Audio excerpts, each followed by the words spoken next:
We all have a past, but sometimes that past is painted in shades darker than we'd like to admit. You might look back on your childhood and struggle to remember the warmth of happy memories, or feel unsure if what you experienced was normal or not. How do you know if what you had was truly an unhappy childhood, or just the typical ups and downs most kids go through? We put together a list of 10 signs that could help you uncover the emotional tapestry of your early years. If these resonate, it might be time to address some hidden scars. 1. You have trouble connecting with others emotionally. Remember those warm and fuzzy movie scenes where kids run into their parents' arms, sharing their highs and lows? For some of us, that never really happened. Instead, there was an unspoken boundary, a sense of emotional distance that separated us from our parents or guardians. In this case, parents only provide essentials like food and shelter, but not a lot of responsiveness. This can lead to children feeling isolated and developing an avoidant attachment style. They end up disregarding their own struggles to keep peace, and they tend to grow into adults that believe they don't need intimacy in their lives.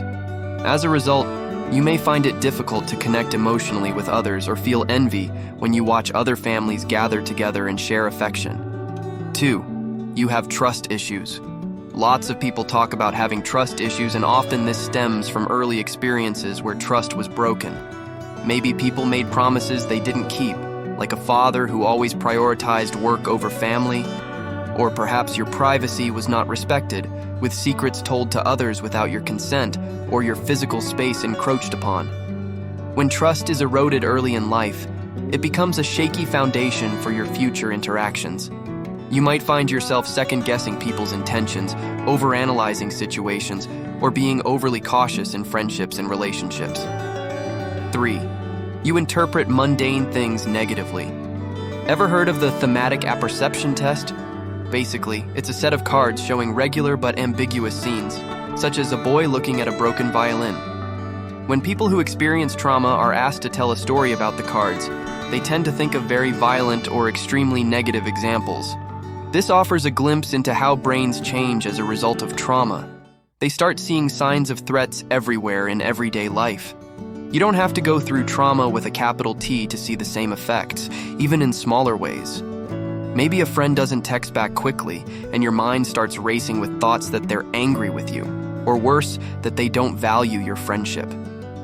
This is not just you being dramatic, it's a defense mechanism your mind learned to protect itself. 4. You feel constant anxiety. Do you sometimes wake up with your mind racing or feeling agitated even when you try to relax in a bubble bath? Feeling this way is perfectly normal before a big meeting or an important test. But if you feel it all the time for no apparent reason, it could potentially stem from an unhappy childhood.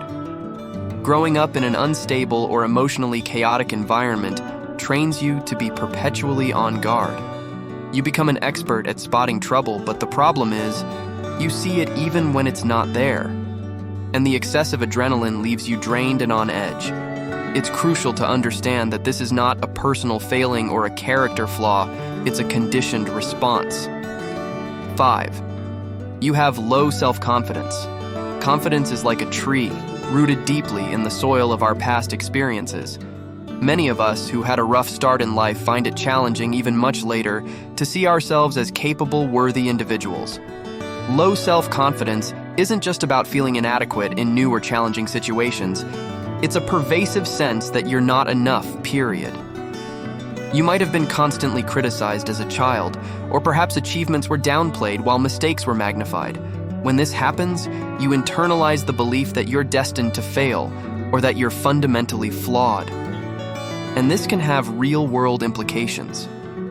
Maybe you settle for less in your career because you don't think you deserve better. Or perhaps you cling to unhealthy relationships, believing it's the best you can get. Realizing that your low self-confidence is an echo from the past can be empowering.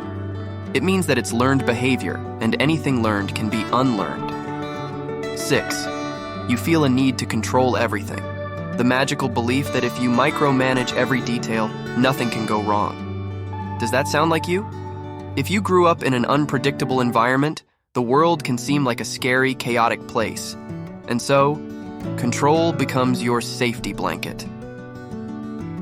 From work projects to relationships, you obsess over every little detail, thinking that if you just try hard enough, you can stop anything bad from happening. The downside is, life doesn't work that way. And all that effort to control can leave you feeling exhausted, frustrated, and isolated from others who find your need for control stifling. It can be tricky to find a balance between taking healthy precautions and going with the flow. As you process any pain from the past, you'll be sure to find it much easier. 7. You have a fear of abandonment. Have you ever noticed how some people get really clingy in relationships? Maybe that's you. You get close to someone, and then this thought creeps in. What if they leave me? This can be a partner, a friend, or even a coworker. So, you do whatever you can to make them stay, even if it means bending over backwards, sacrificing your own needs, or even ending the relationship first so they can't hurt you.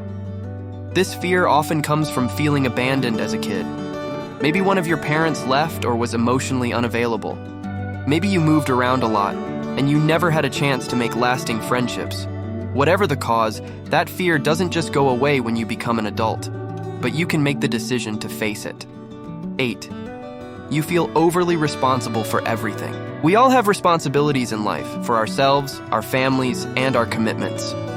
But there are other things, such as other people's mistakes or things totally out of your control that you shouldn't feel responsible for.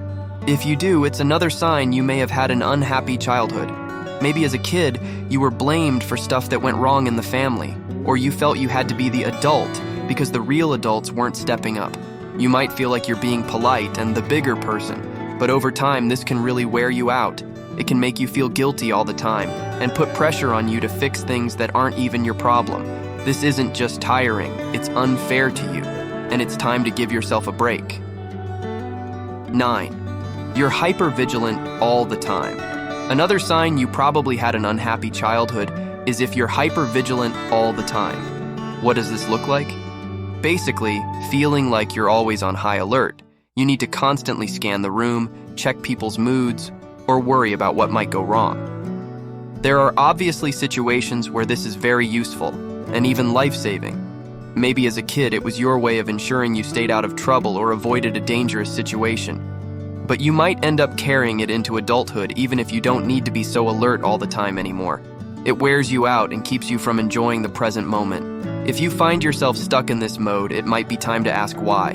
What are you afraid of, and how likely is it that it will happen? You have more control than you think, and it's okay to let your guard down sometimes.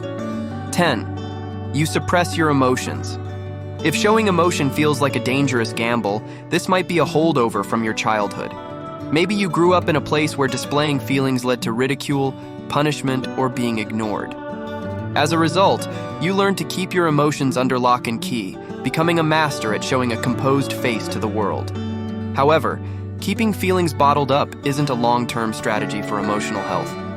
It's like hoarding expired medicine. Sooner or later, it's going to spill over, and the consequences won't be good.